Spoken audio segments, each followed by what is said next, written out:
Hey friends, welcome back to another episode of Going Nuclear. I'm here with a very special guest, Jeremy Whitlock. He is an educator, he is a safeguard specialist, and much, much more.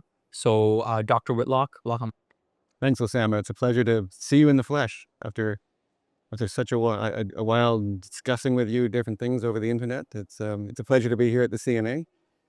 One thing that I was trained to do was a reactor physicist. So the thing that I went to school for was reactor physics, and I did that for a number of years in the industry before getting into safeguards and non-proliferation. Sweet. So, let's jump right into it. Safeguards. When people hear safeguards, they're confused. They're like, what is safeguards? But it's one of the most important aspects of the nuclear industry. Right. Uh, Tell us, what is safeguards? Well, safeguards, first of all, is not safety and it's not security. It's the third S. It's the Non-Proliferation Treaty.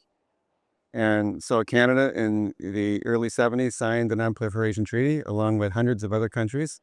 And essentially, this is the declaration that it is not going to pursue a nuclear weapon and is not going to receive the knowledge to make a nuclear weapon, and it's not going to try and make a nuclear weapon, and it's only going to deal with countries that have also signed the NPT, with its bilateral follow-up to that.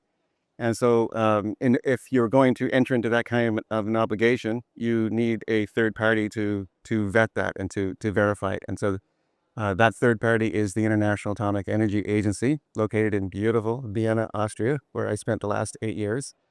And they send inspectors, and that's the third party verification agency.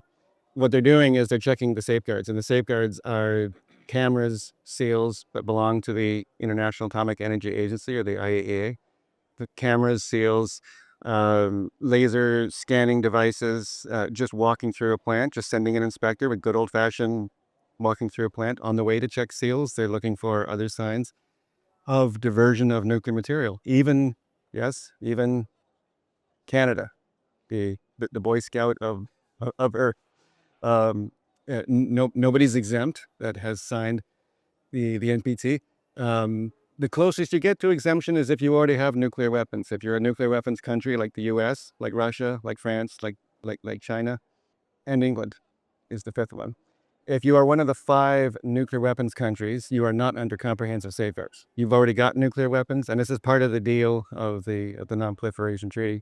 But every other country, and so there's 180 plus countries that have signed the Non-Proliferation Treaty, submits all of its nuclear material and facilities in its nuclear program in its peaceful civilian nuclear program to safeguard. So where I worked at the IAEA in Vienna, I was part of the team that we didn't go to the different countries. So as exotic as that sounds and nice, and some people like doing it, it's a lot of traveling. So there's a couple of hundred inspectors, and they are on the road for a big fraction of the year. And so yes, you go to these nice countries, but you are in the nuclear facilities.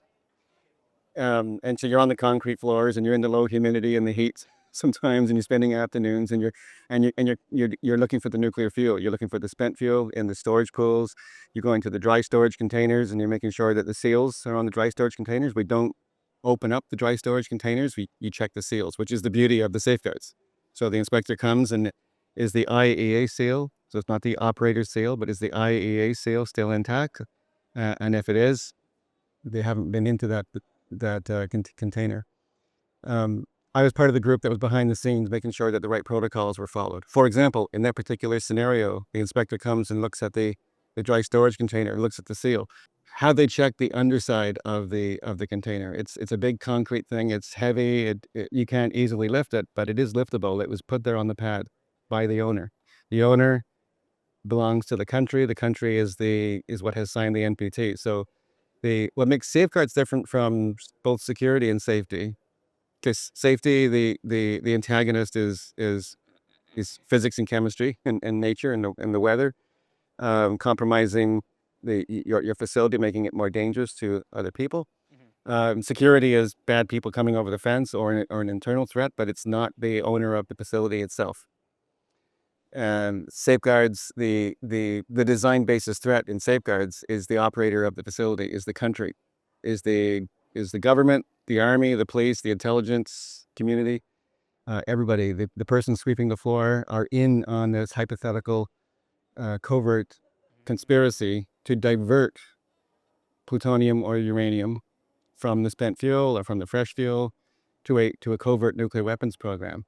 And so does the IAEA in Vienna think that Canada is doing this? No, of course not. But Canada has signed the NPT, which means that Canada must be proving to the world that it isn't doing this. So it's Canada that is initiating this need, and it's Canada that needs the third party inspectors to come in. So for the last 8 years, I've been working behind the scenes on not just conventional systems, LWRs and CANDU, but on small modular reactors.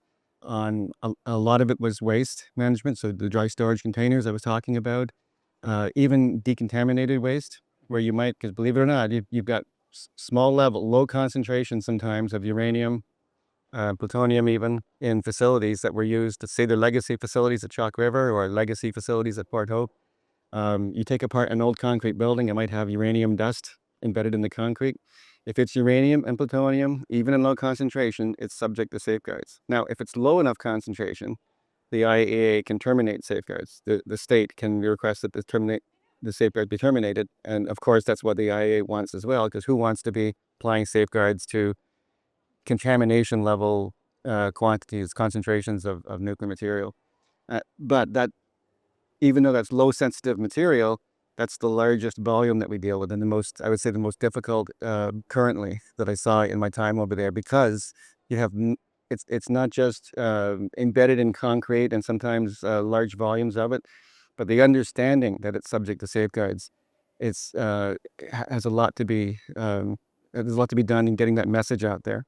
So we would find when I was at the IAEA that often you have a waste campaign, a waste management campaign. So it's red waste, it's not spent fuel waste, but just radioactive waste from decontamination or any normal operation at facility. Sometimes you have encapsulation of that waste into barrels. Sometimes there's super compaction taking place. Sometimes the barrels are filled, sealed, and placed into a concrete caisson, and sometimes that's filled over with earth. So sometimes the thing is not even visible anymore, and then somebody realizes that international safeguards should have been taken into account if it's a country that's not a nuclear weapons country again. And so then a lot of what I was dealing with was this retrospective and retroactive assessment of what do we do now.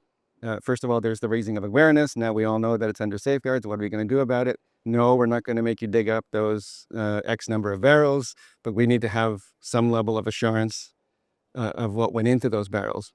What did you measure? And typically for waste, it's, well, there's so many becquerels coming off each barrel. How much uranium and plutonium? Well, we didn't measure that because it's waste. So to make it uh, legal to put it where it is, we only had to measure the becquerels. The IAEA needs to know more than that. They need a level of characterization that you wouldn't normally do for that level of waste. And so that's an issue, because doing that retroactively is difficult. Um, Doing it ahead of time, raising the awareness ahead of time, then becomes the priority. Because if everybody understands that this is the obligation of the country, it's not the IAEA requiring this, it's not the operator's company, it's not the utility, it's the government, it's the country. The country has signed the NPT, the Non-Proliferation Treaty. So if that awareness is there ahead of time, then you can work with the regulator, the CNSC, and you can work with the International Atomic Energy Agency, and you can sit in the room long before the facility is even designed or the campaign, the waste management campaign's even begun. And you can say, hey, look, what do you guys need to know? You need to know how much uranium and plutonium? We can give you that. Before it goes in the barrel, before it's cemented, before we compact it, before we put it in underground, there's a time when, yes, it's a little bit extra characterization we wouldn't normally have done for our safety regs, but we realize this is an equally important compliance that's needed. We can also do that, and we can have you come randomly perhaps and check our processes. Otherwise, we will do these measurements and send the reports through the CNSC to the IAEA. And then and maybe there's even an extra detector that's needed, but acquiring this ahead of time and incorporating this in the process is not a big deal. And that is called safeguards by design, because instead of coming after the fact, after the thing is designed and in operating, You're talking to the designer of the process or of the facility. If it's an SMR, it's a vendor of a new reactor, like a molten salt reactor or a pebble bed reactor, a reactor that the IAEA does not have a safeguards approach for currently, but will need to have it as soon as the reactor there's a construction process underway for one. They will need to have a safeguards approach soon after that. For conventional looking SMRs that use light water fuel, not a big deal, but for molten salt reactors, for pebble bed reactors, even graphite prismatic reactors, there will be some advanced work needed. So safeguards by design became a very important buzzword in the 8 years that I was working at the IAEA. I was working on the concept when I was at Chalk River as well. I went from reactor physics into non-proliferation. We didn't necessarily call it safeguards by design then. It was more, let's just talk about safeguards ahead of time. But now it's safeguards by design, which really encapsulates the idea that you're talking to the designer. It's not an inspector showing up on a plane with a Pelican case with a blue camera in it after the reactor has been built. It's the design is on it's a blueprint. Perhaps there's a new detector needed. Perhaps there's some integrated process to incorporate the safeguards into the process itself. So, for example, if it's a waste management process, um, having something that's part of the characterization of the fuel, when it's going to have the least burden on the operator to do that kind of thing. The IAEA also wants the least burden. Everybody wants the least burden. Nobody wants to do more work than they have to, spend more money than they have to, send inspectors on planes more than they have to. Which, by the way, is what you do if you don't have efficient safeguards. You send more inspectors on more planes that fly around the world and do things the old-fashioned way because there's no detector in place, and try and figure things out, sometimes retrospectively and retroactively. And by the way, inspectors flying on planes is something that does not work very well when there's a global pandemic. So during COVID, especially for the first 3 months or so, there was very little verification going on or no verification going on, which all had to be regained. The knowledge had to be regained afterwards. Wherever you had a facility that had remote data transmission, that had a resident camera or that was transmitting information to Vienna, or a seal that was transmitting like fiber optic seal and it's or electronic seal that's transmitting information to Vienna to say I'm still sealed, I'm still connected, or any kind of a device, radiation detection device.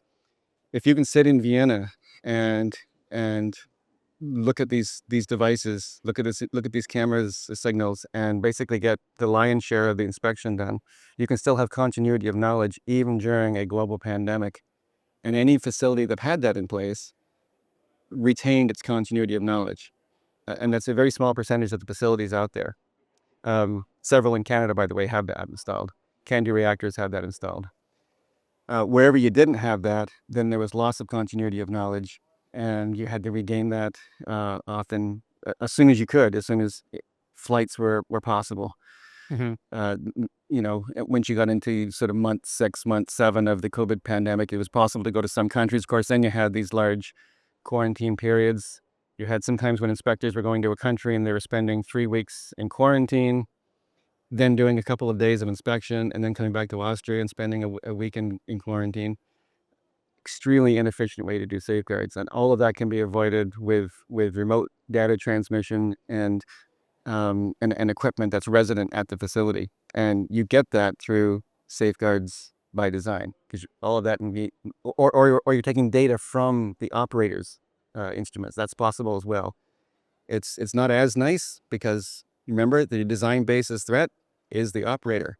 So taking the data from the operator and his or her equipment, it's kind of a flaw that you can see. So when the IAEA does that, it needs to ensure that the data is actually the data. So it needs to have it authenticated from as close to the source of the data as possible. So which often means 2 data lines coming from the tip of the probe, for example, if it's a radiation detector. Again, that's a design change. Better still to have your own IAEA detector next to the operator's detector. But now you've got 2 detectors in the facility, twice as many detectors. So all of this is what I was doing. It's extremely important. It's not safety. It's not it's not security, but it's as important. And better still, let's talk about these 3 S's together with the designers when the designs are on paper. This episode is being recorded live at the Canadian Nuclear Association Conference. The CNA is the largest annual gathering of professionals from across the Canadian nuclear industry. If you're curious about the future of clean energy innovation, or you simply want to hear from people shaping the space, you're in the right place. If you want to come out to an upcoming CNA conference, you could find out more information about that in the description below. Thank you for that overview. That was a really great overview of what the IAE does. You went through some really important topics there. So Jeremy, tell me about the uh the founding of the International Atomic Energy Agency. How was this organization founded? Why was it founded? And yeah, tell us the origins. Yeah, so after World War II is what we're talking about. There was a huge upheaval in the world caused by World War II, and desire around the planet that we cannot have this happen again. Conventional warfare, but at the end of World War II, you had the introduction of nuclear warfare. So everything that happened in that period of time cannot happen again, including we don't want more countries to have these nuclear weapons, which at that time, right after World War II, was just the United States. Um, so there was a desire to keep the information just within the United States, and sort of denial of access to that level of information. But eventually, other countries were developing the bomb.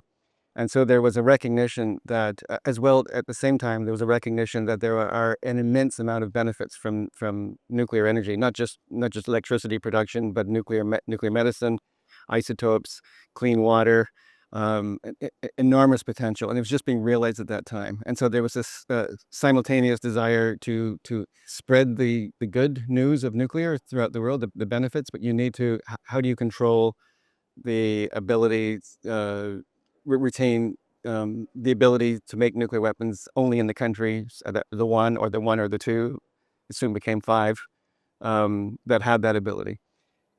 And so there was a famous speech made by President Eisenhower of the U.S. in 1953 to the United Nations, and he proposed this atoms for peace proposal. So atoms, nuclear for peace instead of war, help us bring sustainable agriculture to the world. Third world countries can have food that lasts longer on the shelf, or have um, crops that are more resistant to disease and weather, and this can all be done with nuclear technology. How can we spread that goodness of nuclear, but prevent them from making nuclear weapons? Because there will always be this yin and yang of nuclear. There will always be, you cannot separate them. The technology to make a nuclear reactor, the reactor physics, to do that, those folks can turn their thoughts to making a nuclear weapon. And you can make the material for a bomb in a nuclear reactor, in any kind of nuclear reactor as well. So there needs to be a way to let countries have nuclear reactors, for example, and ensure that they're not using the nuclear reactor to make plutonium. Well, all reactors make plutonium anyway, and it's in the fuel. So about half the energy from a CANDU reactor comes from plutonium. But we want to make sure it stays in the fuel. So how do you do that? Right after this Atoms for Peace speech, which included the proposition that there be a international agency that look after this, there was work put underway to create what became the IAEA. And in 1957, the IAEA started up. And so its job then was to allow countries to engage in the commerce of nuclear by providing the verification component. The IAEA also provided the assistance for the peaceful side as well. So it would provide education, resources, um, expertise, and it would connect countries together. So it would connect, for example, Canada to customer countries, so that they could have cancer therapy machines using cobalt-60 made in these research reactors at Chalk River. But in order for those countries to purchase those cobalt-60 cancer therapy machines from Canada, they would need to sign this thing called the Non-Proliferation Treaty, which eventually came around in 1970. So the IAEA started in 1957. There were rudimentary safeguards, as we've been discussing, put in place shortly after that. And it wasn't until late 1960s, 1970, that the Non-Proliferation Treaty came in place, which was the basis for comprehensive safeguards. So not just a facility or some barrels of heavy water, used for research purposes or for reactor design, but the entire country and all of its nuclear material, uranium, and then plutonium that's created in nuclear reactors, subject to safeguards. Is that a lot of people they ask they have an assumption that nuclear power reactors are being used to make nuclear weapons. Okay. If someone were to ask you that, what would be a simple response you would give them to let them know that this isn't the case? Very simply, we have all the reactors that are in countries that don't already have nuclear weapons. We have those reactors under safeguards. And that means that we are checking, we have boots on the ground that are going to those facilities that are putting cameras in place. They're checking the cameras. The cameras are often being looked at from Vienna remotely anyway. There's seals on containers that have the fuel. So there is this deterrence that at any moment an inspector from Vienna can show up in theory and ask to see the uranium atoms, and they better be able to count all the uranium atoms that they want to count. That's one part of it. The other part of it is that even if you did want to use a nuclear reactor to make plutonium, say for a nuclear weapon, you probably wouldn't do it with a power reactor because for various reasons. The first of one being that the power reactor is a multi-billion-dollar asset that you purchased with great pain to acquire, and it's there to make electricity. So it's serving a role, and you do not want to jeopardize that. Secondly, you know the eyes of the world are on you because you have a power reactor and you've signed the NPT. And by signing the NPT, this enabled you to get that power reactor in the first place. So it's all connected. Um, Thirdly, even if you were interested in the plutonium that is being made, I mentioned earlier that in a CANDU reactor, half the energy, roughly speaking, comes from the plutonium, which has been created in the fuel. Well, that's what we call reactor grade plutonium. It's not as pure plutonium. It's not weapons grade plutonium that you would use in a nuclear weapon. So you wouldn't even be interested in that plutonium. You could do things with that plutonium. It can be used in low level explosives. And so this is why we come and check the spent fuel. This is why the IAEA verifies spent fuel that's in dry storage or in the storage pools. Because plutonium is plutonium and can be used, but it's not the kind of plutonium used in Hiroshima style, military nuclear weapons. So more likely in history bears this out, you would, if you were really interested in a covert nuclear weapons um, program, you would develop some covert way of making the plutonium, and that would enable you to make the really good plutonium, which is militarily useful. So that's another area of international security, um, which the world worries about, but that's not what's going on at the nuclear reactors. The nuclear reactor is making electricity, or it's making radioisotopes for medicine. And how do we know? Because there's an agency in Vienna that is keeping an eye, a very close eye, with some very detailed information flowing to Vienna, either in the briefcase of the inspectors who visited, or actually literally flowing to Vienna through secure internet connections. And it's being monitored all the time. Interesting. Yeah. No, it's really good to know. And it's, I'm glad you shed the light on like reactor grade plutonium versus weapons grade plutonium. Such a huge difference between them. Yeah. What are some things that you tell people about safeguards and that just blows their mind? I think people are surprised to learn that in how many countries safeguards are being applied. Um, I find, well, one thing that surprises people is when you tell them that in the United States, a lot of the nuclear engineering community there does not understand about IAEA international safeguards. And they think, well, this is crazy. Didn't our president make a speech in 1953, Atoms for Peace, which kind of started that whole thing? And this is true, but because and so the United States is a leader in nuclear development. It's a leader in non-proliferation, but at the operational level, in the reactors, there are no safeguards. There are no comprehensive safeguards. So the spent fuel in the pools in the U.S. Not under safeguards because it's a wet nuclear weapons country. They're under an agreement called a voluntary offer agreement. So they can put their facilities up for that can be optionally chosen voluntarily, voluntarily offered by the state and then optionally taken by the IAEA. but not for the application of full safeguards. In that case, it's for maybe learning if the agency wants to learn something about any type of facility. But none of the operating reactors in the U.S. are under safeguards, and this is a surprise to a lot of people because they think surely the U.S. is got safeguards up to the hilt. Well, no, because they're in this category of being a nuclear weapon state. So just like Russia and France and China and the UK, um, they're they're not under safeguards. So that's a surprise. Um, I guess they might be surprised at how beautiful the city Vienna is. Some of them, some people that come to visit the IAEA, or now I understand why you moved here from Chalk River and you spent eight years here. It is one of the consistently um, it's consistently winning this title as one of the most livable cities on the planet, sort of thing. So that's a surprise as well. Perhaps related to that, it would be surprising to learn that Austria is a very anti-nuclear country. So the IAEA is located in a country which is extremely anti-nuclear, and actually built a light water reactor some years ago, completed it, and then had a referendum about whether it should operate it or not. And the referendum came down to 50-50, but slightly less than 1% negative. Personally, I think if you're going to have a multi-billion dollar asset on the line, you should have something a little stronger than just a 50% demonstration. However, the government of the day agreed that if it was 50.1% negative, they would shut the reactor down or never start it up in the first place, and they did that. And that's surprising. So this facility is still there.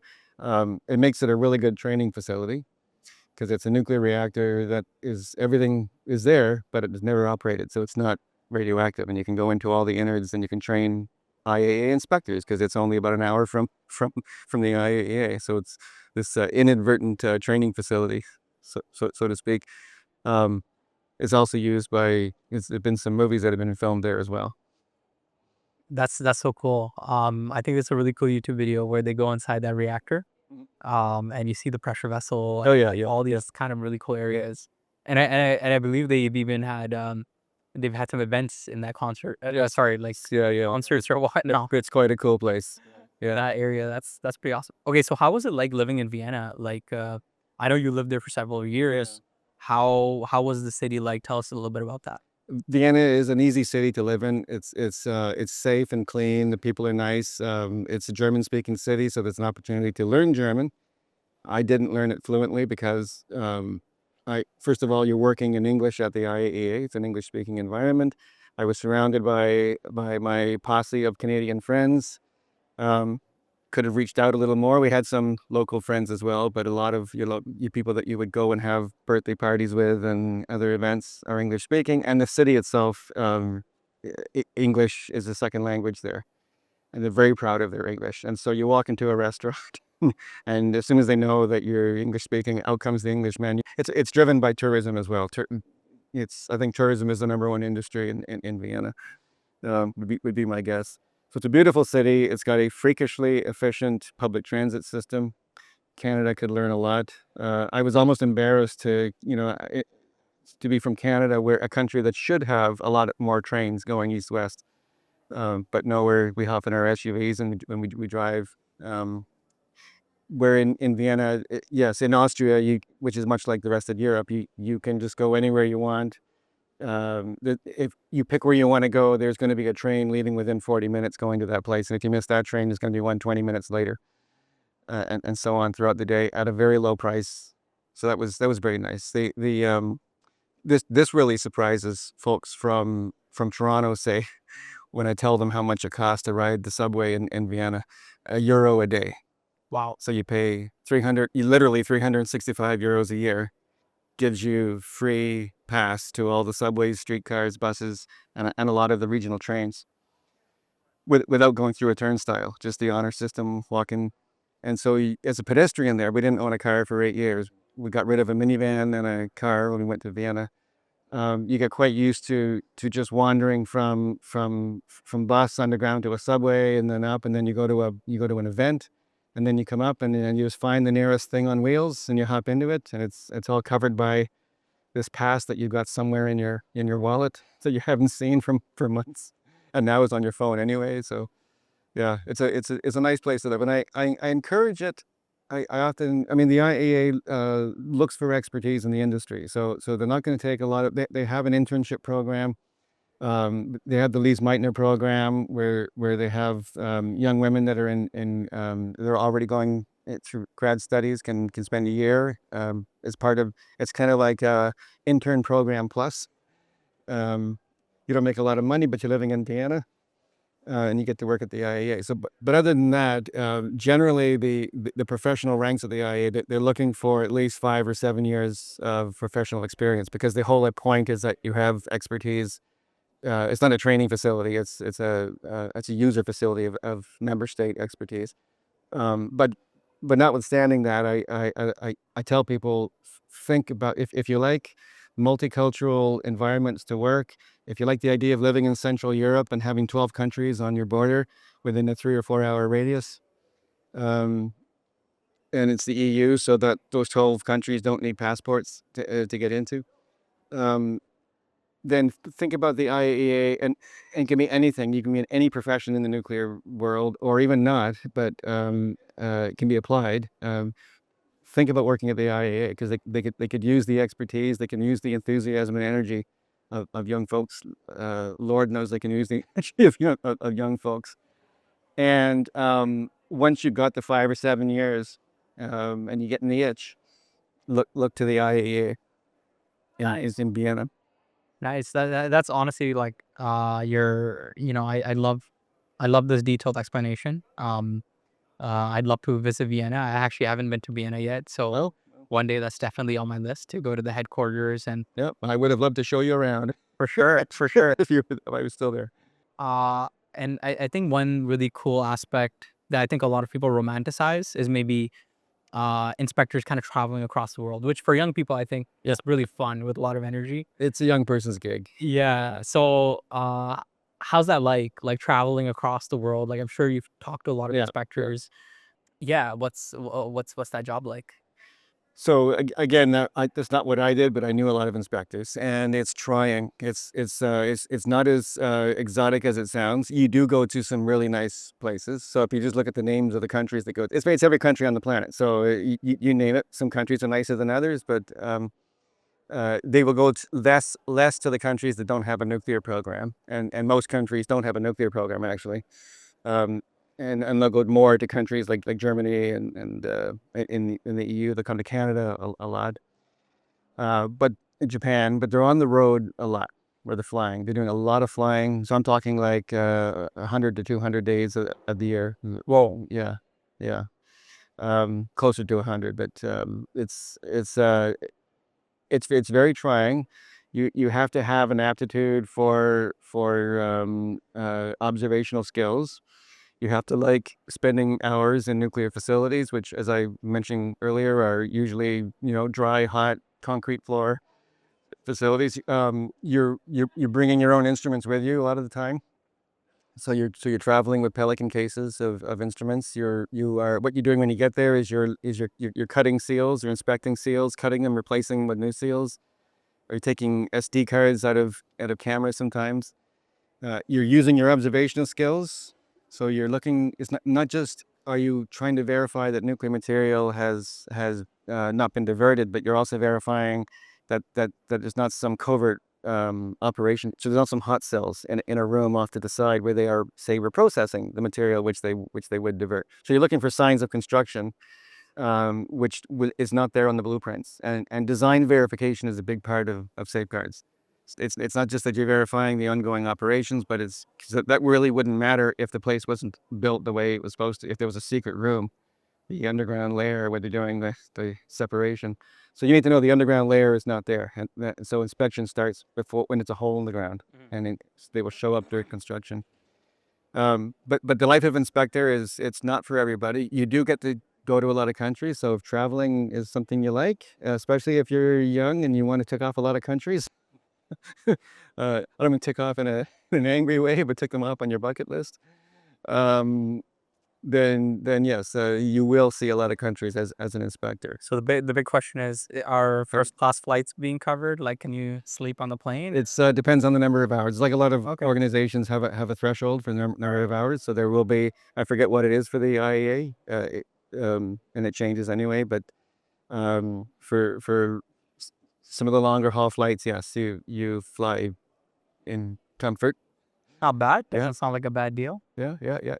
And you get a rest day when you get there, and yeah. So it's not that you're out of pocket. It's not that you're being rushed to get there necessarily. It's just that you are on the road a lot.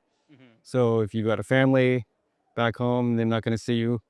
If you're taking your friend with you to or your family with you to Vienna, to live in Vienna together, and you're an inspector, well, you will be on the road and leaving your family there, and that's just part of the lake. You know that going in. It's typically not a long time career organization. The contracts will typically be 7 years in length anyway. So when I'm encouraging people to think about the IAA, I often say, well, think about, when you want to retire and then that year minus 7, and maybe around that time, Mm. think about applying because it's a nice way to end your career, which at that point in your career, you're also an expert in whatever field you've been working in too. So these two things go together. And maybe not an inspector, but you can work as I did behind the scenes on more or less like the R&D side of it, because every one of those inspection visits has to have technical support um, back at headquarters, Mhm. and you have people that are working on people like myself working on the processes, making sure that the right procedures are in place and they are achieving what they're supposed to achieve. Then you have a whole group that works on the manipulation of the data that comes back from the inspectors, from the inspections, from the inspectors, from the equipment, and comparing it to what we know about the country and seeing if there's a discrepancy. So there's a whole group of statisticians, information management people, and then there's a whole group of technical folks Mhm. that maintain the cameras and the seals. Sometimes work on design of new equipment. Not a lot of heavy R&D going on in new equipment, say like new detectors. That is done by the member states. For example, Canada, this is surprising, I guess. Canada developed what I would say is the workhorse instrument of the IAEA inspection regime, which is these Cherenkov viewing devices. So they look like cameras, but they have ultraviolet filters on them. Why ultraviolet? Because the light, the blue glow coming from the spent fuel that's in the water-filled bay is Cherenkov radiation, and it's blue, but it's also mostly ultraviolet light. And so these cameras can see right away if it's spent fuel or has the operator, which the operator is the design basis threat in the whole scenario, has the operator taken some spent fuel, put it in the underground layer, and swapped in some fresh fuel because they look exactly the same Mhm. in the visible spectrum. But in the ultraviolet spectrum, you'll see just a bunch of glowing fuel, which is radioactive, and then this conspicuous non-glowing fuel. So there's this Cherenkov viewing device, or CVD, which is against the workhorse tool. When I say inspectors travel with a Pelican case with things in it, that's what's in it. Is for sure is one of these things. Um, and they will go and spend an afternoon over a spent fuel bay, and they will look at a select number, a randomly selected number of these spent fuel elements, looking for the verifying the blue glow, purple glow. Um, and that was invented and designed and sold to the IAEA by Canada. So we played a big role in not only initiating the IAEA and being a member of the Board of Governors since 1957 when it started, and developing a lot of what we know today about the non-proliferation regime, but also developing some of the equipment for it. I did not know that. That's really, really interesting Yeah. fact. Yeah, that's phenomenal. So like we're at the CNA conference, Canadian Nuclear Association conference, and it's one of my favorite events of the year. Reconnecting with colleagues, meeting new ones, and just sharing information and um getting a good understanding of where the industry's at. How's your experience so far at the CNA conference? Oh, this has been a fantastic conference. So I have been away for 8 years. That means being 8 years away from conferences like this in Canada. It's amazing to see not only the vibrancy of the industry now, but the youth of the industry. I don't remember seeing as many young people walking around these conferences. The palpable excitement, and I know there's talk of renaissance now and then, but it really feels like something is taking root now. The signs are there, the vibes are there, that enough sectors of society are buying into this idea that nuclear is actually an available solution for sustainable development. And it's not the only solution, and it's not better than this one or worse than that one. It's part of the toolkit. So that idea that it's part of the toolkit, let's give it a fair shake. Let's see how it compares. Let's see what it costs. Let's just not throw it out because it's got the word nuclear in the title. So there's that sense in society now, and you see it reflected in the number of people attending a conference like this in the beautiful conference center in downtown Ottawa, looking out on Parliament Hill. It's great to be here. It's great to be back. 100%. What's your favorite memories from your CNA? The CNA conference, being in Ottawa and seeing folks that, as I mentioned, it was a smaller conference. Some of those folks are still walking around here today. We a little bit less hair, or uh, in my case, or gray hair, but they're still around. Um, but but sharing that excitement has always been there. Now it's permeated throughout society more and into the schools more. But um, when when you work in nuclear, you're used to, a certain attitude from the public.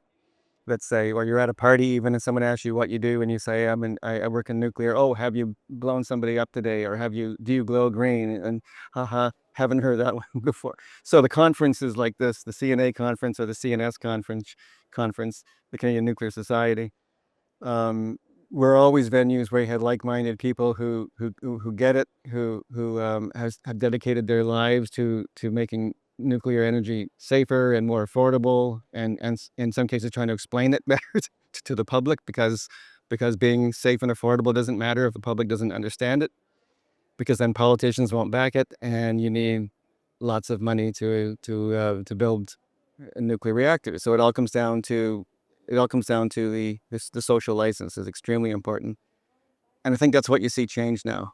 Is this the social license is there? We can see it. It was not something we're talking about, something that we want to achieve. We're seeing it in the process of being granted. Absolutely. Yeah, it's definitely an exciting time in the industry. I really enjoyed this discussion. Jeremy, Likewise. I'm so happy to meet you. I love all the work that you've done with nuclear FAQ and your leadership in the industry. So I'm really, really, really happy and excited to meet you in person. So thank you so much for the discussion. Well, thank you. It's very nice of you to say, and I must say it's a pleasure to meet you as well. And congratulations, you are an example of that youthful energy I was talking about, and communicating better to the public. Thank you so much. So if you want to connect with Jeremy, you can do that in the link below. I'll have some his contact information, and also maybe some links about safeguards, so you can do your own research on the IAEA website. But thank you so much for tuning in. Till next time, take care. Bye.